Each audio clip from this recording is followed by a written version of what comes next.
This week's story is sponsored by Audible Kids. Please visit audiblekids.com/storynori for your free audiobook download.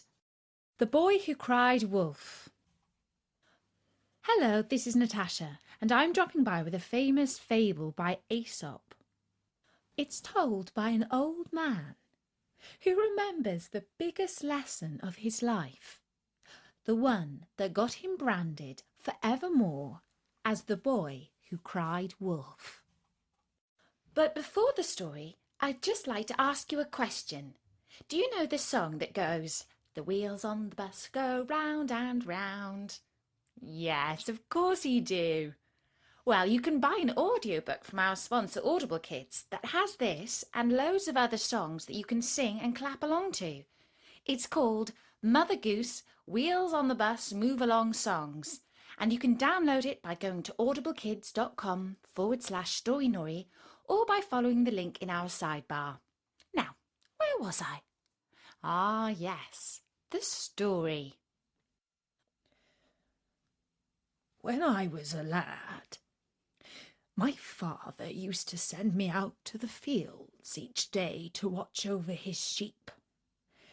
Hey-how, there are worse jobs than sitting out in the fresh air all day, but it was boring work for a lad. I longed to be running around with my friends, playing ball or making boyish mischief. "Can't the sheep look after themselves?" I asked my father. "After all they know is how to bleat and munch grass, and there isn't much else they do." But father said it was important work. And most importantly of all, I must keep my eyes peeled for the wolf, in case he came sneaking into the fields and grabbed one of the spring lambs. And so I couldn't even go to sleep. I had to sit and keep a sharp lookout.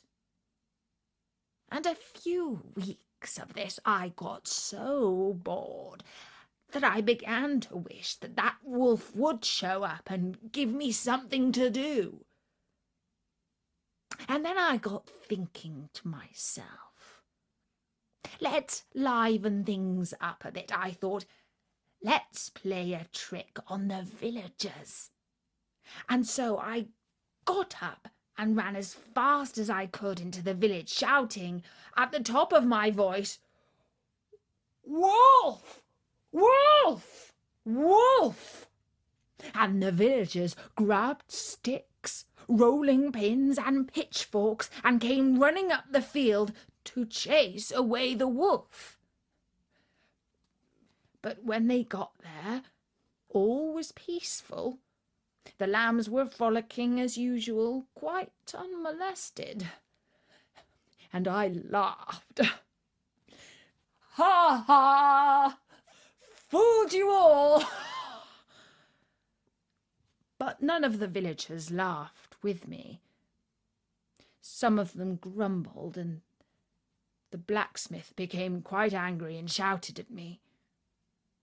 But he was just a bad sport who couldn't see the funny side of my joke.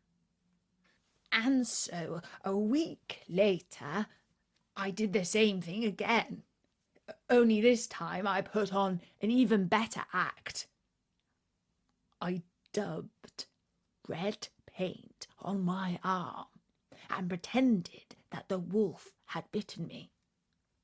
This fooled even the blacksmith, who was on his guard after the last trick I played.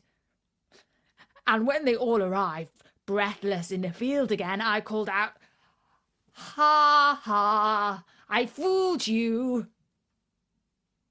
And this time quite a few of the villagers were angry with me, and I got quite an ear-wigging from the blacksmith, the teacher, and the ironmonger. When I got home, my father was furious and told me that I had a stupid sense of humour. But I thought it was funny, and so did my friends. About a week after that, I was sitting up on the hill watching my father's sheep as usual. It was getting on for evening and the sun was setting behind the forest. I would have to spend the night out there, and oh, how lonely and bored I was. Then all of a sudden, the sheepdogs started to bark, and the flock was running around and bleating like they had all gone mad. Only they hadn't. There was a wolf coming among the sheep, and he had seized a lamb. "Wolf! Wolf! Wolf!" I called out, and I ran into the village to get help. But nobody came. Not one villager. They carried on doing whatever they were doing, eating supper, drinking ale, finishing off their work for the day. "But please," I said to the blacksmith, "this time it's true. There really is a wolf." And he just shrugged his shoulders. You see, nobody believes a liar, even when he is speaking the truth. This week's story